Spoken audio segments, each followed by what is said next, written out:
Hello everybody and welcome to AWS video streaming with .NET. This video is designed to alleviate a lot of the confusion surrounding AWS video streaming, particularly as it relates to .NET.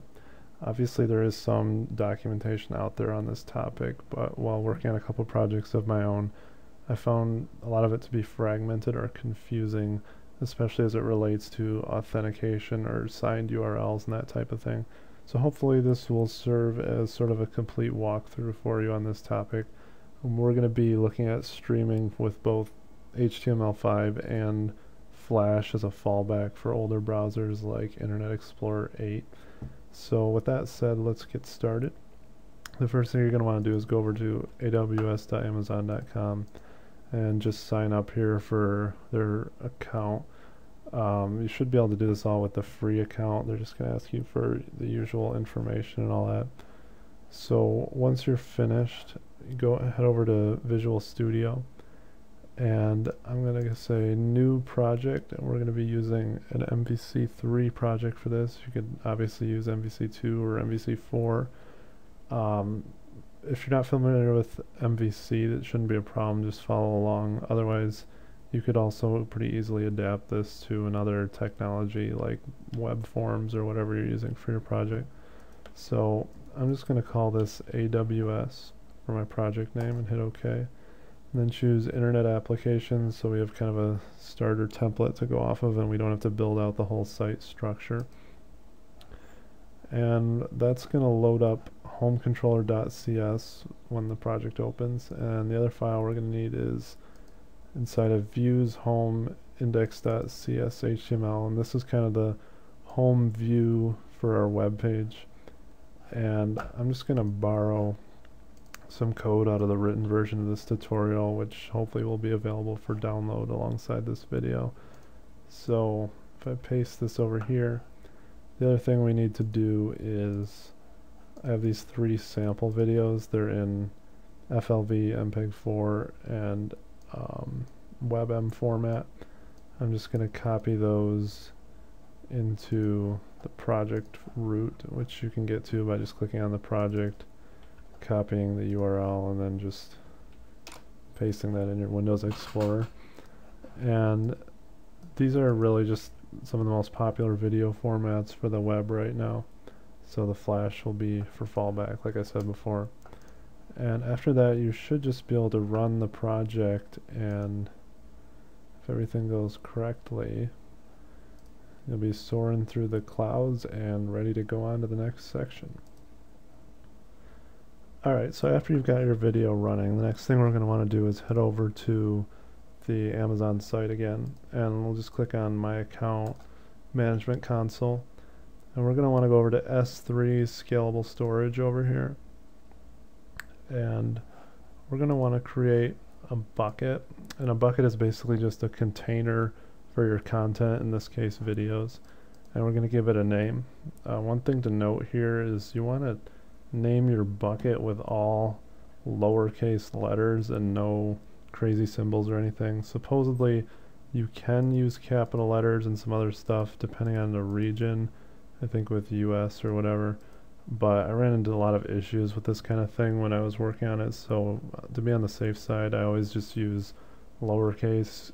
You can read in the documentation on Amazon what the specifics of that are, and I'm just going to call this My Bucket 2018 or whatever. And these names are on a global namespace, so you might have to try a couple different names before you get a unique one, since these are shared by everyone. So I'm just going to hit create, and it looks like that was successful. So if I go into here, I'm going to say upload, and I'm going to add files, and basically we just want to add those same files that we added to our project. So I'll just copy the URL out of here and we want those 3 cloud videos again, and so those are going to upload. Actually, we'll say start upload. You can set details. We're not really going to get into that right now, but we'll say start upload, and then we'll wait for this to finish. So once that's done, you should have your 3 videos in here. And the next thing we want to do is just test to make sure that our bucket is working. So I'm going to click on this MPEG-4 version just because I'm using Chrome and I know that'll work for Chrome. And under permissions, I'm going to say add more permissions, and there's a couple built-in ones here. I'm going to say everyone and just give it open and view permissions. And this is temporary, so we're going to change this later, but just for testing purposes, go ahead and save that. And then what you can do to test this out is copy this link to the video up here, and we'll go back to Visual Studio and paste that in as our source attribute. And if we save that, then we can go back to our web application, and you can see that's still running. And just to be sure, we can check the source here, and it's pulling from Amazon. So now we know that our bucket is working, and we've still got our clouds here, so we're going to move on to the next section. Alright, so the next thing that we want to do is create some distributions for our bucket. And a distribution is kind of like a gateway or a portal into the bucket that allows for additional security and configuration settings that will control how that content is accessed. So if we head over to our main management console here and we click on CloudFront, not S3 but CloudFront, and actually the first thing we want to do is create an origin access identity.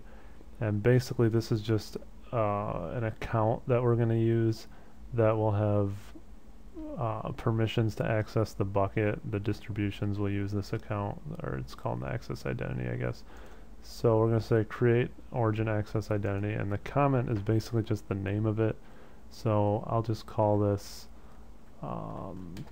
test user. Actually, we'll just stick with all lowercase again. I'll just say test user. So I'll say create. And if we go over to distributions, yours will probably be blank here, but I'm going to say create distribution. And we're going to start with a download distribution. A download distribution is going to work for all of our HTML5 videos, and it's also going to serve up the JavaScript and SWF files for our Flash fallback player. And then streaming is what's actually going to serve up the Flash video to the Flash player. So this is going to stream up our FLV file to the SWF and JavaScript files. That might sound a little confusing, but it's actually pretty simple once you see it in action.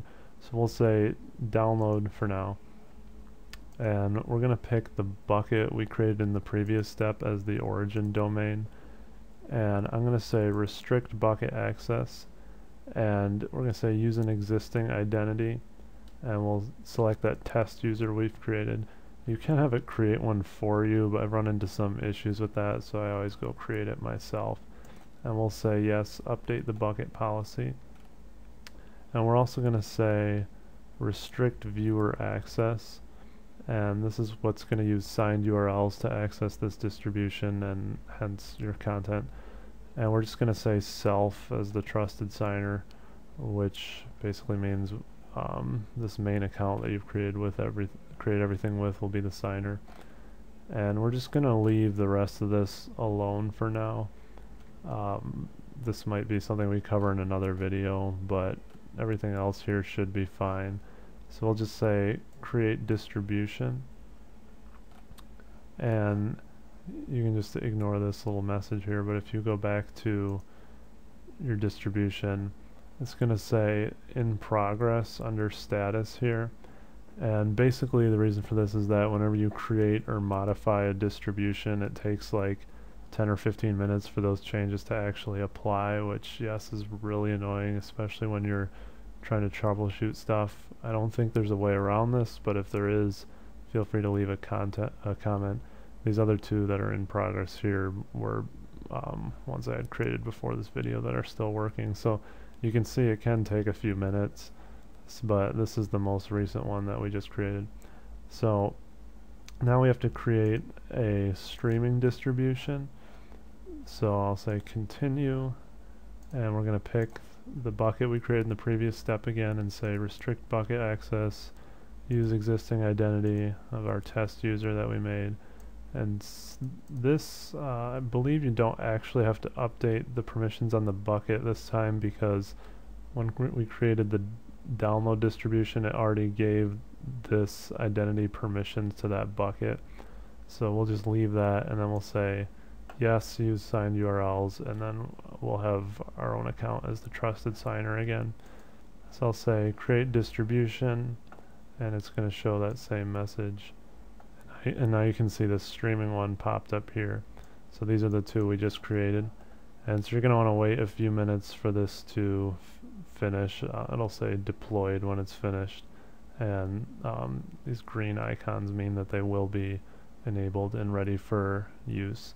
So with that said, let's let this finish and then move on to the next section. So before we move on, I just want to kind of give an overview of where we're at. We've got our distribution set up so that only signed URLs can be used to access our video content and everything, but I just want to give you a better overview of what's actually going on with that.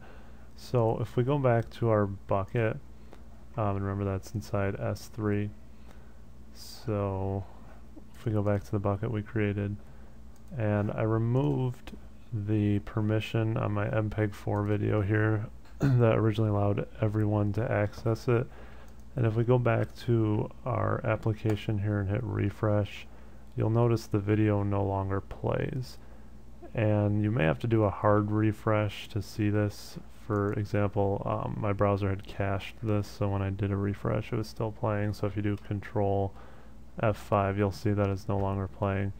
And if you right click and say, or if you right click and view the source of this, and then you click on that link,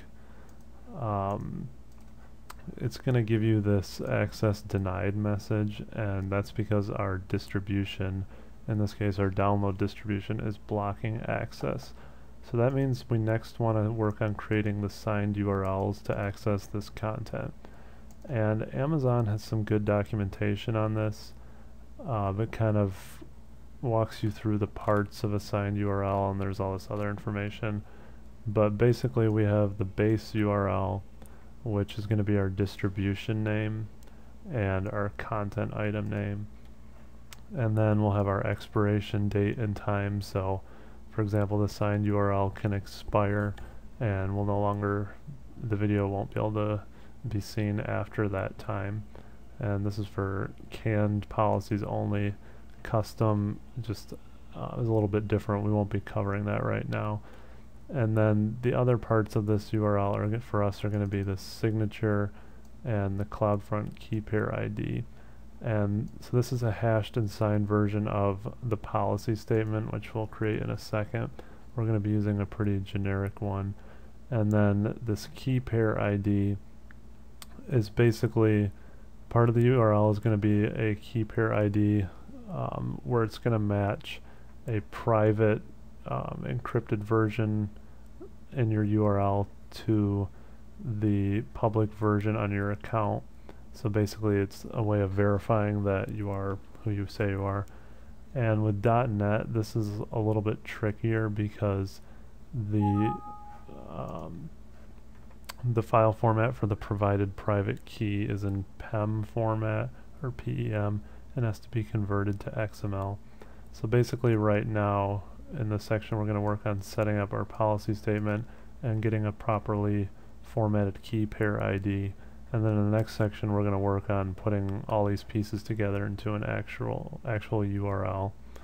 So the next thing we want to do is, if we go over to the security credentials page and we click on CloudFront key pairs, we're going to create a new key pair.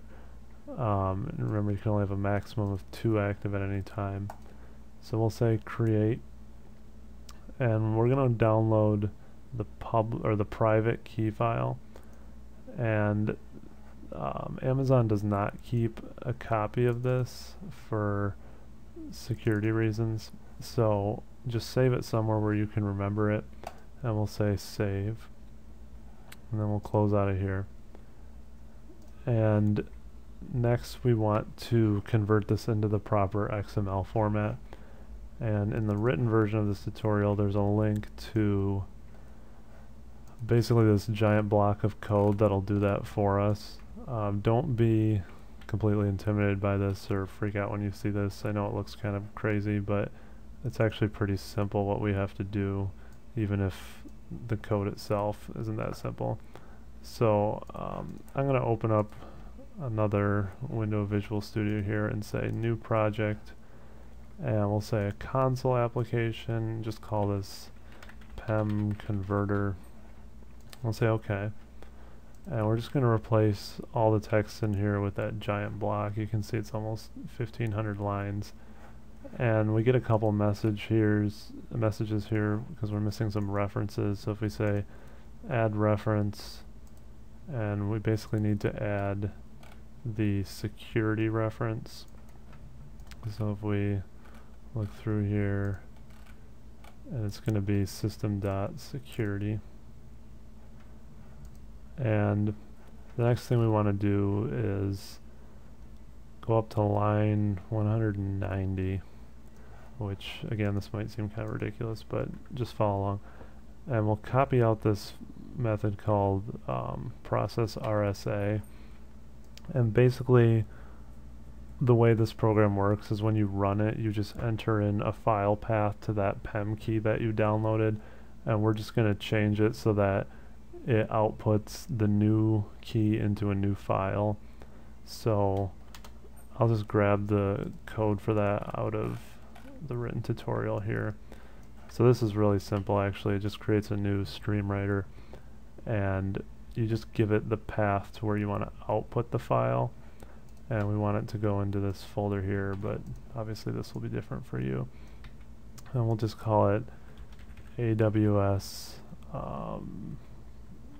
private key. And now when we run the program,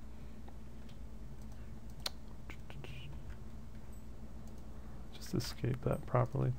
Now when we run the program, you see it's asking us for that file path.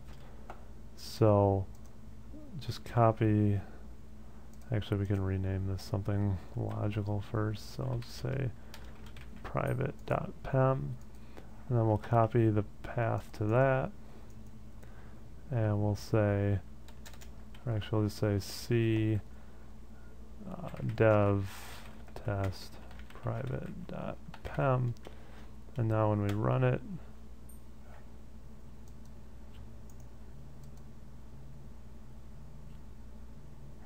I'll actually output it to the wrong folder here. So you can see it showed up in this folder one level above, so I'll just move that back into my test folder here. And if we compare these two,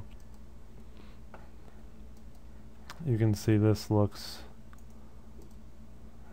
you know, slightly different because this is in XML format now versus all this text here.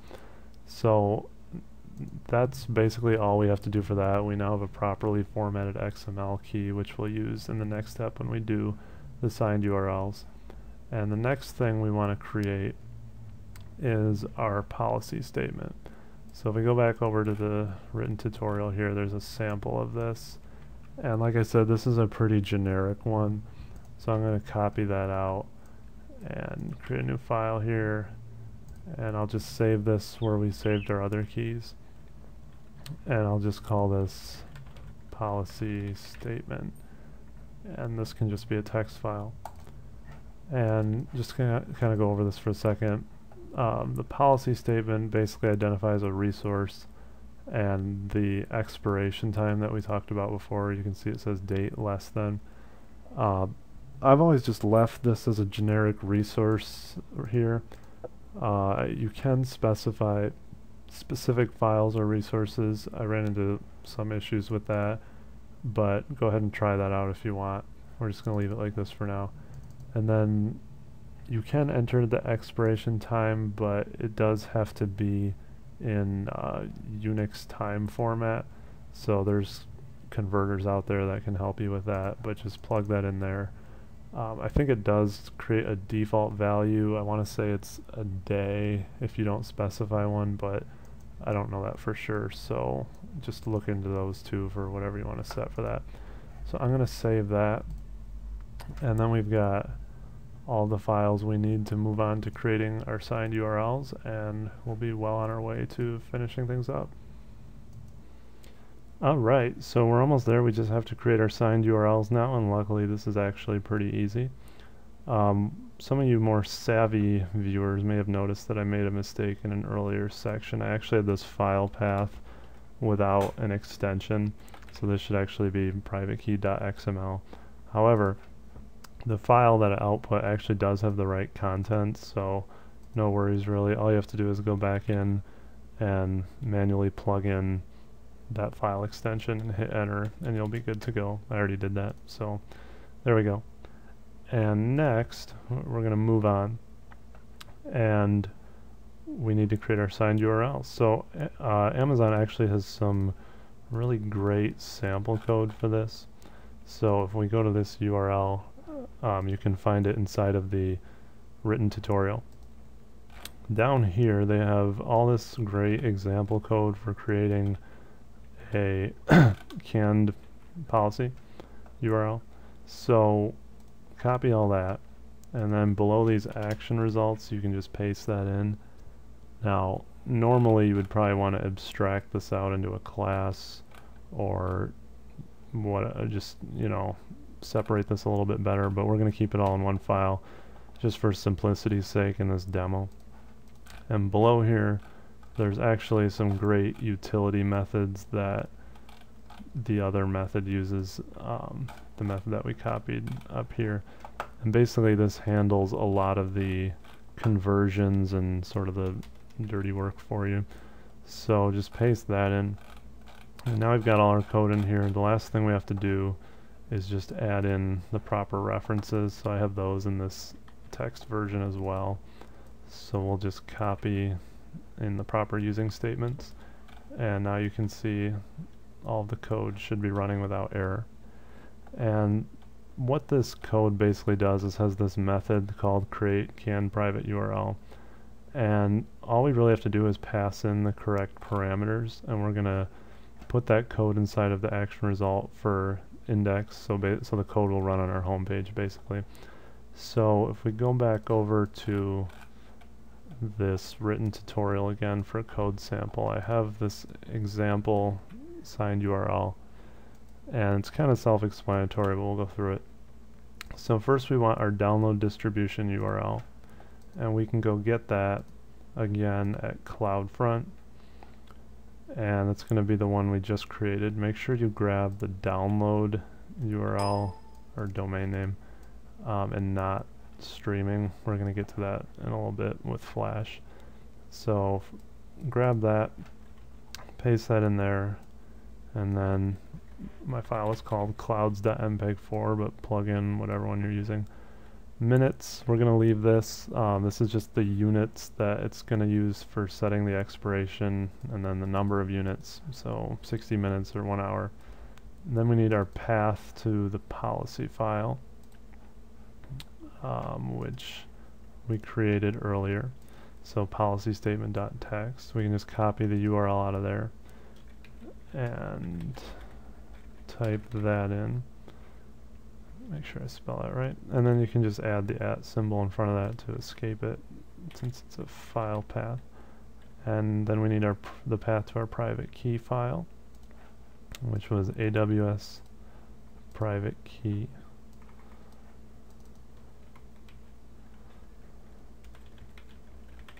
And remember the file extension, which actually I left off here again, so that's .txt.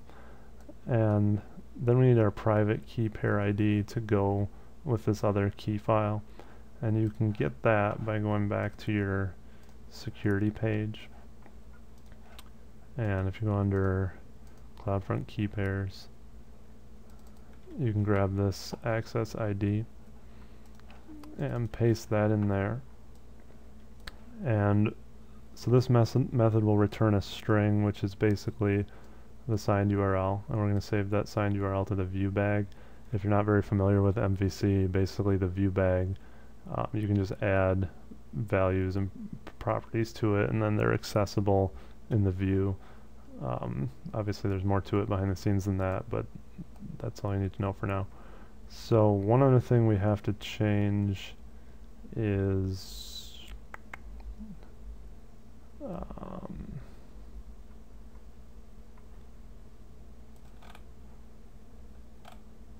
the path to the private key here.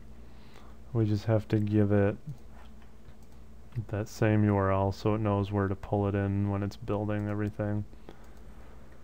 So that was AWS private key.xml. And now everything should be fine inside of your controller. So the last step here is to just go into your view, and this is our old source URL, which no longer works since we have the signed URLs.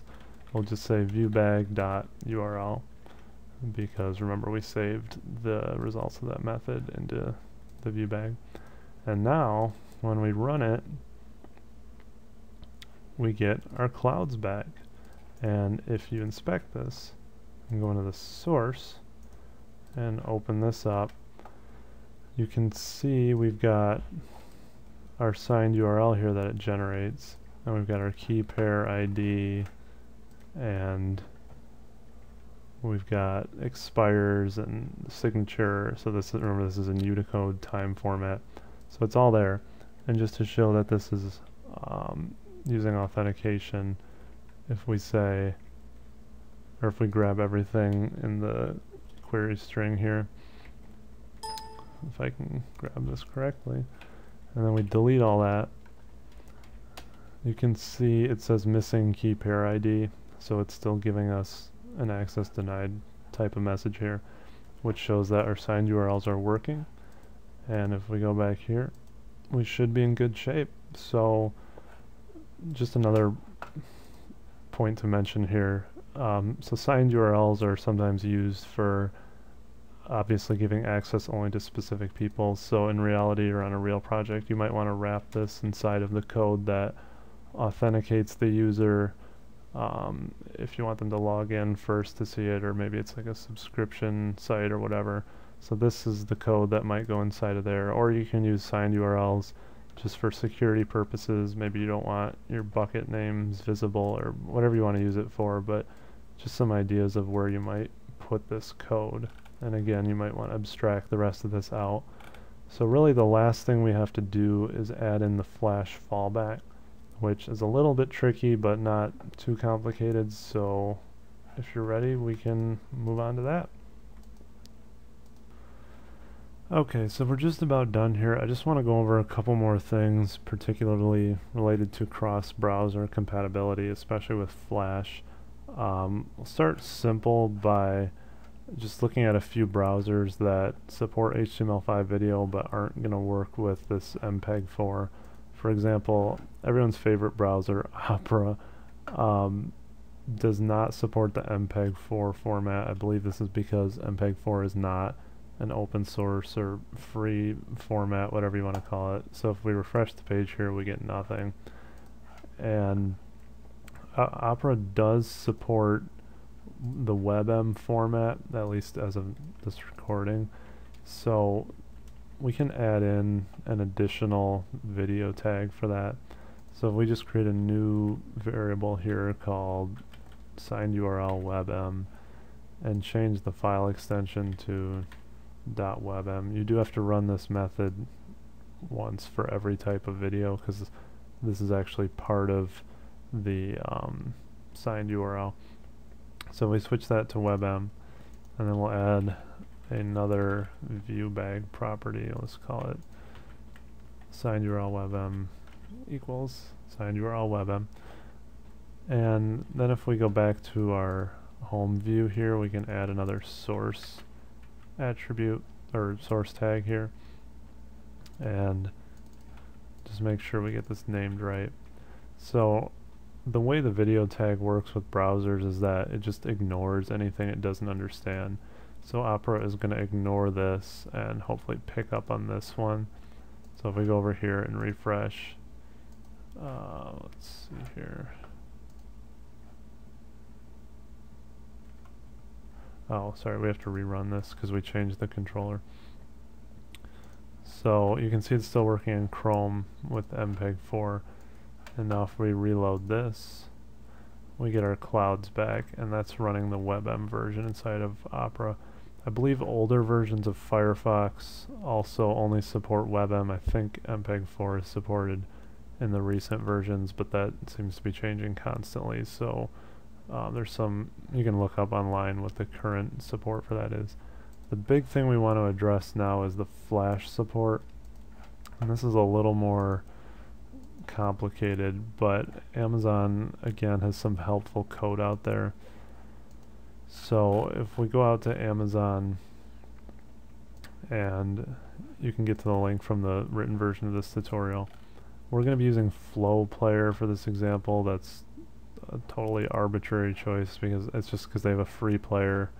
There's also JW players on here and some other ones out there. I'm just picking this one. And if we just copy this sample text between the body tags here, we can actually go back to our solution and paste that in here. And really what we have to do is upload all these files that it references to our bucket, and then just kind of plug in the rest of these values here.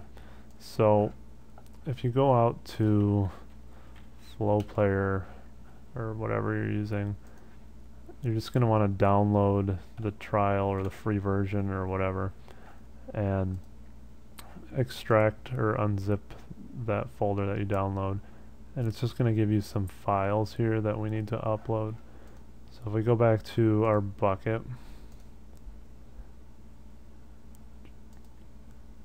and we'll say upload, add files, and we need these three specifically. I think you can upload controls optionally, so we'll just include that one. And if you remember earlier, you can go to the set details, and we'll say set permissions. And on these, we actually want to give everyone permissions. And the reason for this is we want these files to be accessible straight out of this bucket instead of through the distribution. I ran into some issues trying to create signed URLs for each of these source files using the download distributions and everything, but really at least in my cases there was no security reasons why these couldn't be publicly accessible. They're publicly accessible on the web anyways. So if that's an issue for you, like if you need these to be signed, you're gonna have to figure out exactly how to format those, because I ran into issues where it was not working very nicely with inserting signed URLs into this JavaScript and everything. But luckily the actual source video does work properly, so we can still create a signed URL for that. So if we go back to AWS here, we can just say start upload, and we'll wait for those to finish. And if you actually look at these, it has assigned everyone permission. So now if we come back here, we have to plug in these values and make sure that these are the right versions. So for example, this is actually 1.2 since a newer version had been released since Amazon posted this code. And then if we go here, we need .16, and here we need, for the RTMP, we need .12, and there's a couple more values we need to plug in here. So obviously we need the download distribution name. So if we go back here to CloudFront and we say our download distribution name, so we can copy that into here. Or actually, I'm sorry, we actually don't want the distribution names for this, because remember we made these publicly accessible, so sorry about that. We actually want to grab these links so that they can be pulled straight out of the bucket, and then we don't have to worry about signed URLs for these JavaScript and SWF files. and that'll also update the file names for you, so you could probably skip that earlier step. So here we have the main flow player file.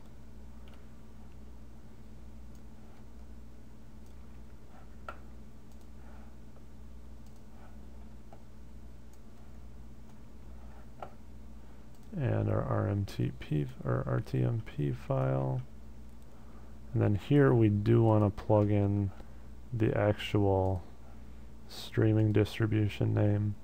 And this will still work properly in terms of requiring signed URLs to see the video. So again, the actual video, to see it, you still need a signed URL. It's just that these JavaScript and Flash Player files could be publicly accessible. So the other thing we have to plug in here is the file name of the video. And if you're using an FLV like we are, you don't need the extension. If you're using the Flash Player for a different type of video, you do need to include that. So this should be set up correctly, but actually this this source video here we need to generate a signed URL for. So if we go back into our controller, we'll say signed URL FLV, and this we do not want anything except the file name without an extension, similar to how it is in here. So just the video name there, and then we'll want to add that to our view bag.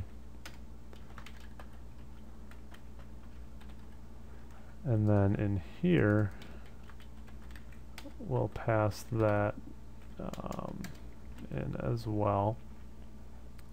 And so we should be good to go here. We'll make one other adjustment in a second here, but let's just make sure this is working.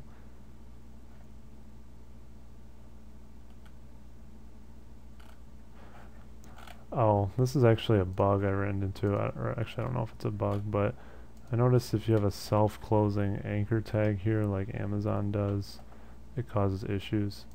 So I'll just change that and refresh. And here we've got our clouds playing again, and the Flash Player is autoplay. And the other thing we want to do, the real purpose of this is that it plays Flash if HTML5 video doesn't load. So if we cut this code and paste it inside of the video attribute, or inside the video tag, sorry, what's going to happen is the browser will first check to see if it can play the MPEG-4, and if it can't, it'll play the WebM, and if it can't play either of those, it'll just load in all this. So basically it'll use Flash as a fallback. So now, if we reload this page, we get our MPEG-4 playing in Chrome. So if we inspect this, you can see we've got this playing, and it's just ignoring all this. But if we go into Internet Explorer, everyone's favorite browser, and we go back to localhost, and we switch to Internet Explorer 8, you can see we get Flash playing inside of IE8. So older browsers that don't support HTML5 will still be able to see the video, and see here in IE9 we're getting the MPEG-4. Now there is some kind of sizing issue here where we get this, you know, different sizes of videos, but I'll let you play around with that. Those can just be controlled through CSS and the JavaScript or Flash settings. So now we've got that playing in the different browsers. And one other thing, just to make a couple final notes here, I ran into one issue with IE10, and this is in the appendix of the written version. For some reason IE10 didn't understand to ignore this stuff. I don't know if that was just specific to my environment, But basically you can add in these conditional codes inside of the fallback area here, where the browsers will know to only load this code or only run this code if it's IE8, which in our example won't make any difference, but I just noticed, like I said, IE10, and maybe other browsers weren't recognizing that properly. So now we should have the video running in all the major browsers. You can add some additional file formats if you want. I know there's some out there like OGV or whatever you might be using, but you just create another line item here, and so this would be like OGV or whatever, and you just create one URL for each video, and then you come into here and just add it as another fallback. And just another thing to think about here is if you're using this this idea with any sort of content managed technology or whatever, this kind of stuff would be dynamically loaded in. So instead of hard coding these, you would just pass in some kind of parameter with the video name.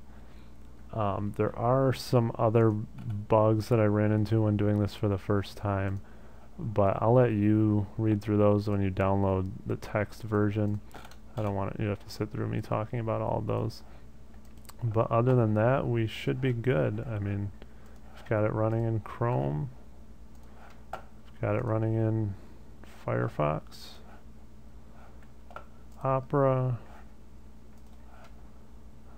IE8, and if we switch back, IE9, and I'm not running Windows 8, so we can't see IE10 right now, but that should be working as well.